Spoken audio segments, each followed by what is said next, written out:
Guys, അപ്പം നമ്മൾ ഫ്രണ്ട്സായിട്ട് ഏർക്കാട് ഒരു ഫ്ലവർ ഷോ നടക്കുന്നുണ്ടായിരുന്നു. അപ്പോൾ അവിടെ പോയ കുറച്ച് വിഷ്വൽസ് ആണ് കേട്ടോ. അപ്പോൾ കുറച്ചൊരു 2 ആഴ്ച അടുപ്പിച്ച് ഫ്ലവർ ഷോ ഉണ്ടായിരുന്നു, 2 3 ആഴ്ച. അപ്പോൾ അതിന് പോയതായിരുന്നു കേട്ടോ. ഒത്തിരി കുറേ നല്ല രസമുള്ള ഒത്തിരി ഫ്ലവേഴ്സൊക്കെ ഉണ്ടായിരുന്നു കേട്ടോ. നല്ല തിരക്കായിരുന്നു.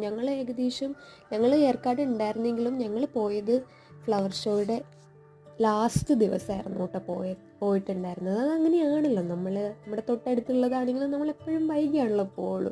അതൊരു പതിവുള്ളതാണല്ലോ. ഒരുപാട് ഫ്ലവേഴ്സ് വെച്ചിട്ട് ഇതുപോലെ ആനിമൽസ്, ബേർഡ്സ് അങ്ങനെയൊക്കെ ഉണ്ടാക്കിയിട്ടുള്ള ഒരുപാട് നല്ല രസമുള്ള നല്ല നല്ല ഭംഗിയുള്ള ഒരുപാട് ഇതുണ്ടായിരുന്നു കേട്ടോ. എനിക്ക് ഭയങ്കര ഇഷ്ടപ്പെട്ടു. കുറേ വീഡിയോസ് എടുത്തിട്ടുണ്ട്, എല്ലാം കൂടി ഒറ്റ ഇതിൽ കാണിക്കാൻ പറ്റില്ല. അടുത്തൊരു വീഡിയോയിലും കൂടി ആയിട്ട് ഞാൻ ബാക്കിയുള്ളതും കൂടി കാണിച്ചു തരാം കേട്ടോ.